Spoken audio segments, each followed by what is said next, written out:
O Brasil acordou menos inteligente. Essa foi uma das muitas frases que eu ouvi marcantes a respeito da morte de Jô Soares, que morreu nessa madrugada no Hospital Sírio-Libanês, e a causa da morte ainda não foi informada.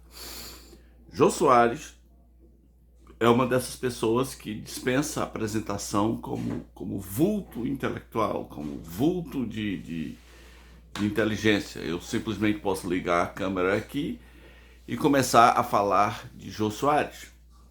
Ele era filho único de uma família rica que foi à falência, e ele mesmo foi treinado, foi meio que dirigido para ser diplomata.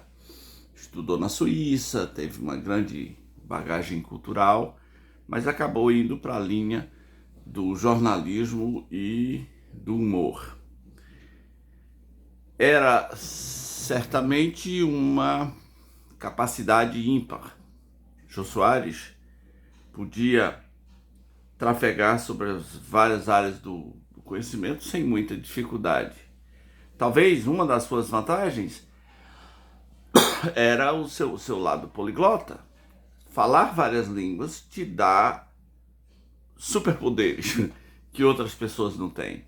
Falar várias línguas te dá capacidade de raciocínio que o ser mortal, o ser monolíngue, não tem e nunca vai conseguir. Jô Soares era um cinéfilo, uma cultura cinematográfica gigantesca. Jô Soares era escritor de peças, escritor de livros, poucas pessoas sabem, mas ele quase foi o substituto do Jorge Amado na Academia Brasileira de Letras. A academia que, no meu ver, já estava assim meio... Depois da entrada do Sarney, ficou meio... Não achei muita graça a entrada do Sarney. Você pode dizer, mas o Sarney é um destaque. Tá bom. Quem aí, deixa nos seus comentários, quem já leu o livro do Sarney? Quem sabe do nome do livro do Sarney? Por que o Jô Soares não entrou para a Academia Brasileira de Letras? Por uma questão muito honrosa. Naquela época, concorreram a Zélia, mulher do Jorge Amado, que é uma excelente escritora, e parece que um travesti chamado Rude, se não me engano, e o Jô Soares. Mas quando o Jô Soares soube da entrada da Zélia, ele falou, eu vou me retirar. É a Zélia que deve estar lá. Enquanto muita gente daria qualquer coisa para conseguir aquela cadeira, o Jô Soares teve a grandeza de renunciar àquela cadeira por causa da Zélia. Jô Soares entrevistou todos os tipos.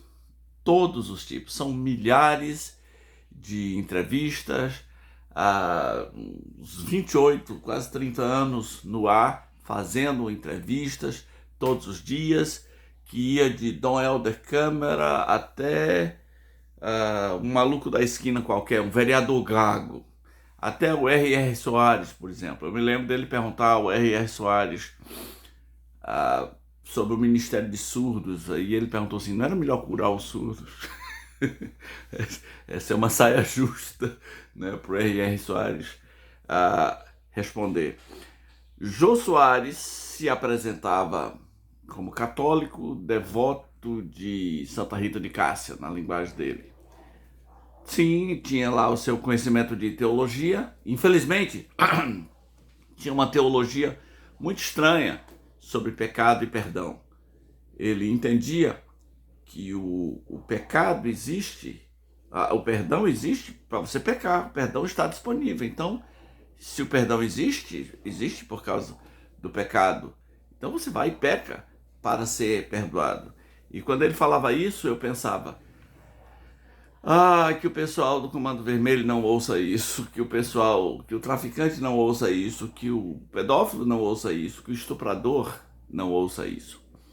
A linguagem bíblica sempre vai ser, não peque.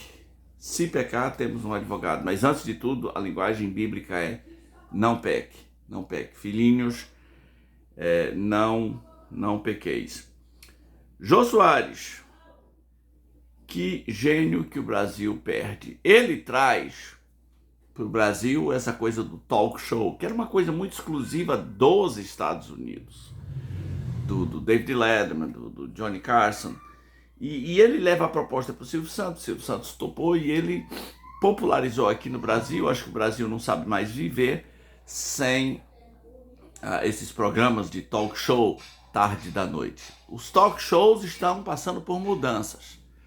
A Record tentou alguma coisa com talk shows, com Fábio Porchat, e aqueles talk shows eram um mingau, era uma coisa velha sem graça, porque parecia que os artistas eram levados para o talk show do Porchat para acertar perguntas de palavras cruzadas, acertar enigmas. Olha a imagem, é a Xuxa ou ovelha? Né? Umas coisas que não acrescentavam em muita coisa.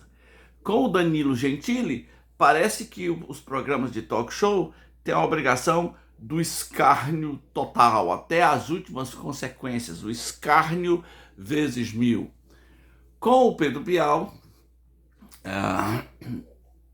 manteve um equilíbrio dos talk shows, mas sem a coisa do auditório. Então não sabemos quem vai ser assim o herdeiro de Jô Soares ao fazer um programa de auditório com equilíbrio, com inteligência. Jô Soares me faz pensar sobre duas coisas. Primeiro, o que é um intelectual? Não há tantos intelectuais quanto você imagina existirem, porque o intelectual está sendo confundido com alguém que tem diploma. Ora, qualquer Zé Mané hoje tem diploma. Diploma e intelectualidade são duas coisas que não têm necessariamente nada a ver. Mas uma definição que eu gosto de um intelectual, e o Jô vivia e concordava com isso, é que o intelectual é aquele que é capaz de fazer combinações e comparações entre as várias áreas do saber. E assim era o Jô Soares. Sim, ele era capaz de trafegar sobre várias áreas do saber. Várias áreas. Agora, o legado político de Jô Soares, como eu disse aqui no título do vídeo, qual é o maior legado político de Jô Soares? Eu vou trazer essa resposta numa entrevista que ele deu na TV Cultura. O maior legado de político de Jô Soares é uma frase dele que diz o seguinte: o político não deveria se filiar o artista não deveria se filiar a partido político. O artista, olha que grandeza desse homem. O artista não deveria se filiar a partido político. Muitos artistas estão precisando ouvir isso, né? E ele diz, porque qualquer coisa de ruim que o político fizer, o nome do artista vai estar de alguma maneira atrelado a isso.